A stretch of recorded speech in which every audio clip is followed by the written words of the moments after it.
Also, the 2022 assembly elections has again, shown that unlike 2017, when the Yogi Adityanath government came to power for the first time, and it was just, basically there was hardly any opposition then. But now this election has shown that, it's going to be, BJP and Samajwadi Party. I mean, you can't just wish away Samajwadi Party. Yes, yes.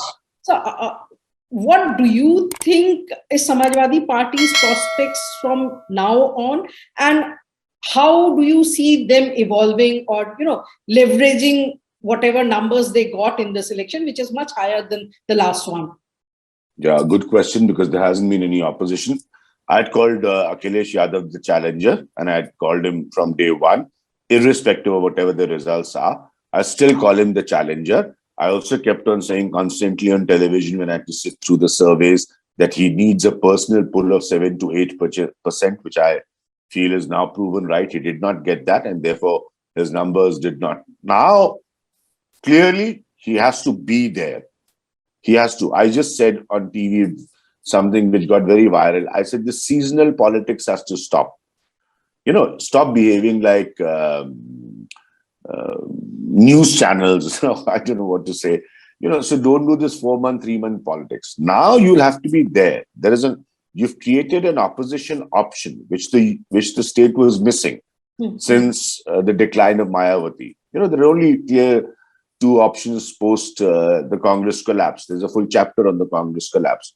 So Akhilesh Yadav, with over 100 MLAs, now has to be there and constantly be there as the opposition visible to Uttar Pradesh. It's very, very important in democracy, as we all know, to have a vibrant, strong opposition. This is the chance Akhilesh Yadav has got. And if he's not there, then trust me, BJP is a very dominating style of politics now is very dominating. So Akhilesh Yadav will find it very hard to survive. So he's got to be there. He has to be at it, irrespective of the fact that, his numbers are not anywhere close to the BJP. So that's his job. He can't seasonally appear. There's no choice. And where does the Congress go from here? You have one chapter on the collapse of Congress, but the book is out now. The election results are behind us. So where does Congress and to some extent BSP go from here? First, to talk about the Congress, very serious issue. So I can't answer. Seriously, because I don't see until and unless a party works to create a party like the Congress in a state like Uttar Pradesh. Now, I've been seeing this for a very long time. Until and unless you start creating there used to be Congress households, which popularly called in UP the Congressis or the Congressi household. If you first don't even work to get your workers back, there is no future for Congress. Again, seasonal politics. So you first, let us see, Priyanka Gandhi, great challenge. Let us see how many months or years she spends. Otherwise, nothing will change. Same applicable to Mayawati, who's again proved that there is a percentage of vote for her. Now this is of course purely caste based.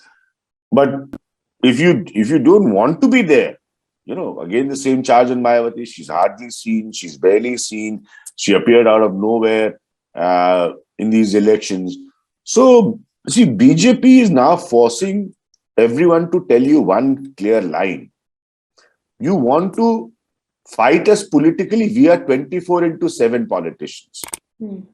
So you can't fight us on a tri-monthly or a 6-monthly basis. You have to be there. So challenge is the same for Akhilesh Yadav. Like if I am Priyanka Gandhi or whoever advisor she has, you have to really start from scratch first to build Congress workers. You'll never get, I've asked Congress this many times, it's politicians, where will you get your candidates from? Look at the kind of candidates you get because you don't have workers. You have no organization left. And this has been the story, barring the exception of 2009, where Congress all of a sudden did well in the Lok Sabha election. This has been the story for a long time. So what will you do? So if you want to really see the Congress anywhere as an option, the perception of Congress in UP is that it is no option. So you first work to, now, as you rightly said, Akhilesh Yadav now is an opposition option. Hmm. Congress is not even that. So be it Congress, be it BSP, you have to first work to create some sort of an environment, be visible, be there, create organization, work on the ground, create structures. And this doesn't happen in politics overnight. So I'm sorry, again, my same old theory, it can't be seasonal. If anybody is still contemplating to it be seasonal and align it with, the screaming media or the soundbite syndromes, then nothing will happen. Because you have to work on the ground. BJP's victories also prove how much of a silent voter there is. Yeah.